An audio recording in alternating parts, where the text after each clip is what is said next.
Welcome to Today Matters, a short devotional in God's Word. Today, I'm going to jump into a story about an ordinary man who let God use him in some pretty extraordinary ways. His name was Nehemiah, and he was a cupbearer to the king of Persia. To give some random fun context, Queen Esther was his stepmom. This could be why he seemed to have a tender heart for not only the Jewish people, but for Nehemiah. Nehemiah 2:17 says, Nehemiah fearlessly motivated the people to rebuild the walls of Jerusalem.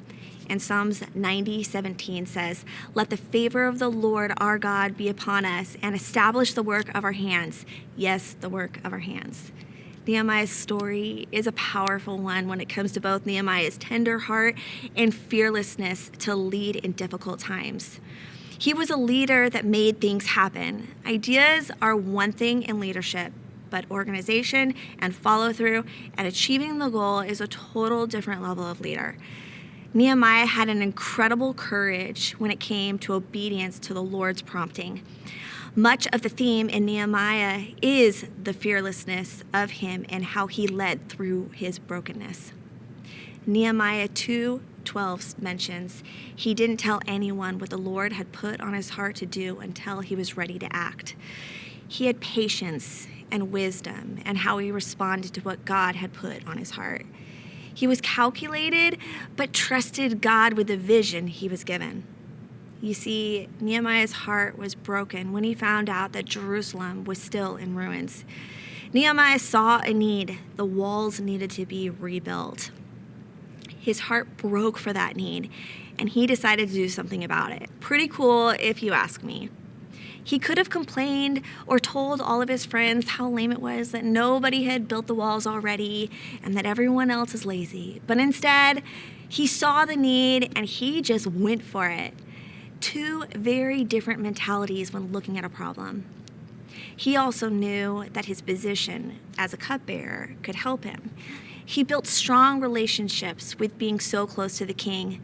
The king showed favor for him and helped him get the materials he needed to make this happen. Nehemiah also knew that he couldn't do it alone. He brilliantly built teams of different families to accomplish literally the impossible. He had so much opposition. I wish I could go into all the details of this. It was a lot. However, he didn't stop. With God in this, he knew the mission was going to happen. Nehemiah was brilliant in how he managed this miraculous task as well. I believe Nehemiah learned so much of his leadership from his job of being a cupbearer to the king. When you are a servant willing to risk your own life to care for your boss on a daily basis, commitment is not a problem for you. A cupbearer was actually a big role in which the king had to trust you with his very life. Commentaries would suggest that the king and Nehemiah had a very close relationship. Sometimes the tasks and jobs or the experiences God has allowed us to be a part of are all in preparation for the mission he is calling you to. Nehemiah watched and served for a long time before God broke his heart to rebuild the walls of Jerusalem. This was a nearly impossible task that was accomplished in 52 days. This was a huge deal. So I have a question for you. Has God ever put something on your heart that you felt was impossible or bigger than you? Have you experienced a time where God used your past training to accomplish something bigger than you moving forward? I think we could learn a lot from Nehemiah and how he first handled what God had put in his heart to do, and then how he moved forward in obedience, knowing that this was beyond him.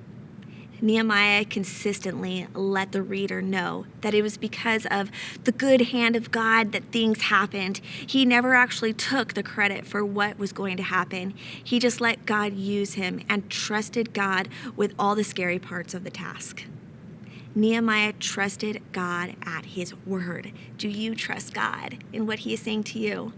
How many of you trust God enough to use you in the season that you are in right now? Nehemiah was a normal guy who let God break his heart for a cause that was way bigger than him. We are also trying to accomplish something way bigger than us here at Skyline.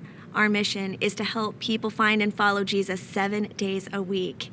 And if you are listening to this, you are on that team to help accomplish that mission. Nehemiah made 52 days matter that changed lives forever. Let's never forget our daily mission and our long-term mission of saving as many souls as humanly possible. Why? Because your today can change a life forever. Because today matters.